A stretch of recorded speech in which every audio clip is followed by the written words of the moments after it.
Hello, Hi, I'm Rita. and I'm Suzanne.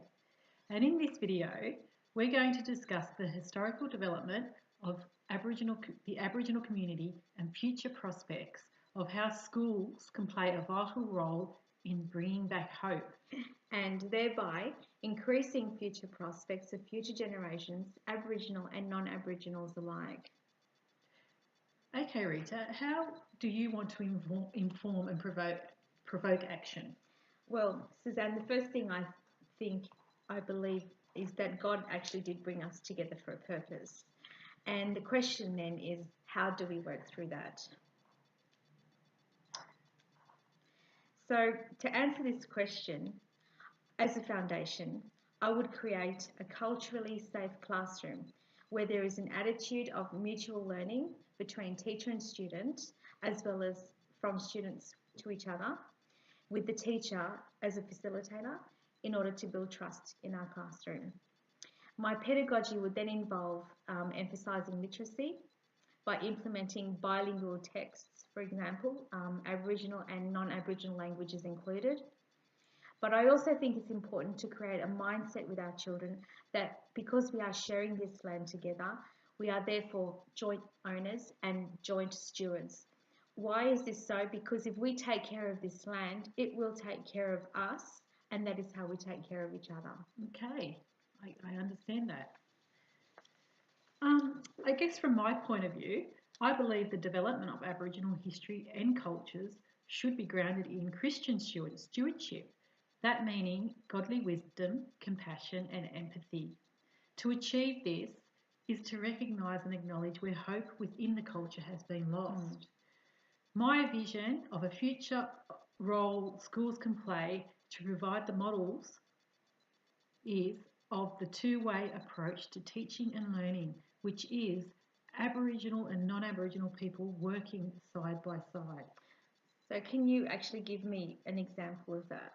An example of that in the classroom would be a role play with two characters, and one would be an Aboriginal and one would be a non-Aboriginal. Yeah. And this is the students, and they would be discussing families and histories. For example, the Aboriginal girl would say, "My family is Aboriginal and we speak Aboriginal English at home. We live in Parramatta, but our Aboriginal language is actually called Darug, and our country is called Burmatagal." And then the non-Aboriginal person speaks and they say, "My family is my mum and dad and we speak English and Chinese at home, but I like speaking English the most." And they also say, "We live in Parramatta, but my dad is from China and I was born in Australia." So therefore, they've reciprocated two different cultures in a role play. That's right, and there's no prejudice involved, and they're learning from each other at the same time. That's right. Well, I agree with you, and I think that's really interesting. Yep. I think it's really important, just as an end point for my own discussion, is any kind of lesson. For me, besides the example that you just said, any kind of lesson where it spills over into a class discussion. As a teacher, I would then specifically ask an Aboriginal or multicultural student how this particular topic that we're discussing would translate in their own culture.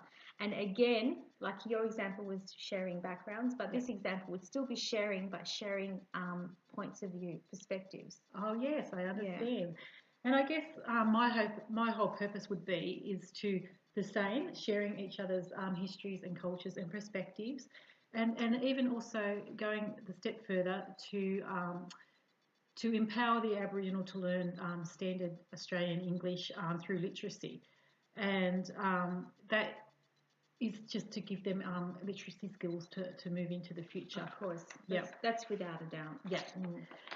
So, just to conclude, I guess we'd just like to round off and say that for all Australians and young Australians, sharing stories and knowledge and by working side by side can bring a future generation together to possibly produce a peaceful and prosperous future. Yes, I agree with you. And I think children being the future and so innocent and without prejudice is the way to go. Well done. Thank you.